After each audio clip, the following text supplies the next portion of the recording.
let's take just a slightly a detour here and do something just lighter as we now a little bit around. of idiocy about Iran. Well,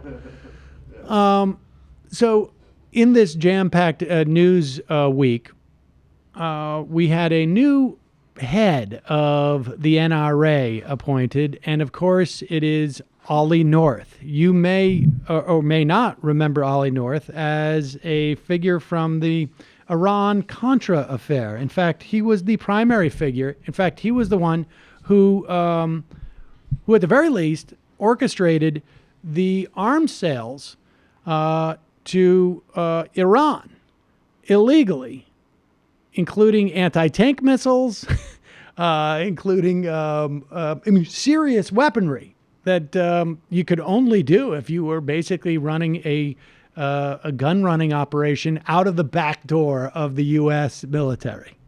Well, it's nice to see he landed on his feet. Oh, yeah. He's landed on his feet many times. Well, as the quick reaction for us, we'd like you to react to an LA Times tweet regarding your new position. The NRA just named one of the most infamous gun runners in the world to be its president. So as a former gun runner, how do you feel about that?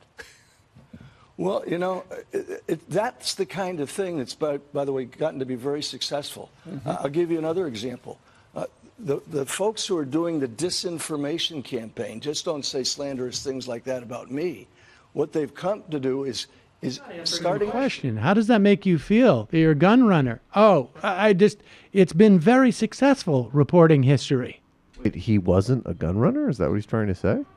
He seems to be trying to avoid the entire question. Huh.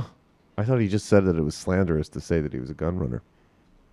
I'm genuinely confused. All right. Hold on. Are we okay?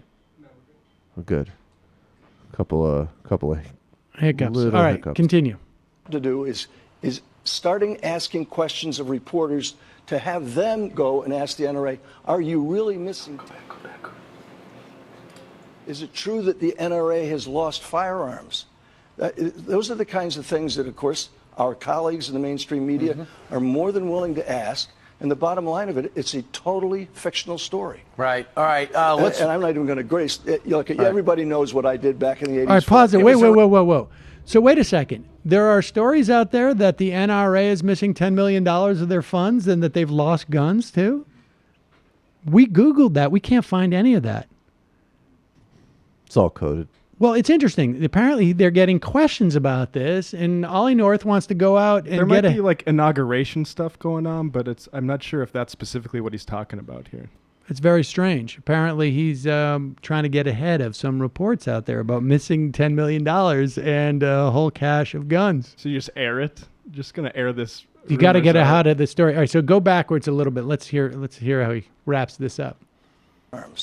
Those are the kinds of things that, of course, our colleagues in the mainstream media are more than willing to ask. And the bottom line of it, it's a totally fictional story. Right. All right. And I'm not even going to grace. Look, everybody knows what I did back in the 80s for our president. It was Iran-contra. You weren't a gun runner. Absolutely not. All right.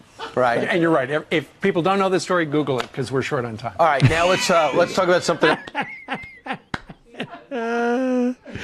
People should Google these it. mics pick up too much laughter with a clip like that. Jesus. They should Google it.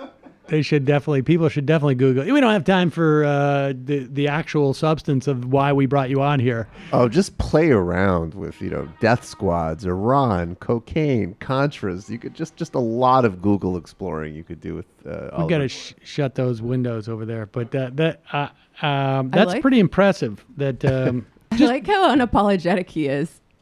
That's the way that he did it back then, too. I mean, I don't know if you're probably too young for those hearings. Were you even born during those hearings? I wasn't. Oh, geez. Yeah, 85. no, he got up there. There was a lot of like, if it was one of the sort of the classic, Ollie North's classic thing was sort of like, if loving this country means that is a crime, then guilty. It was that type of thing. His whole testimony was basically just that after that after that. If using cocaine proceeds and money for illicit weapon systems to Iran gets funneled back to death squads that kill nuns for my president, well, indeed, sir. Yes. Guilty as charged.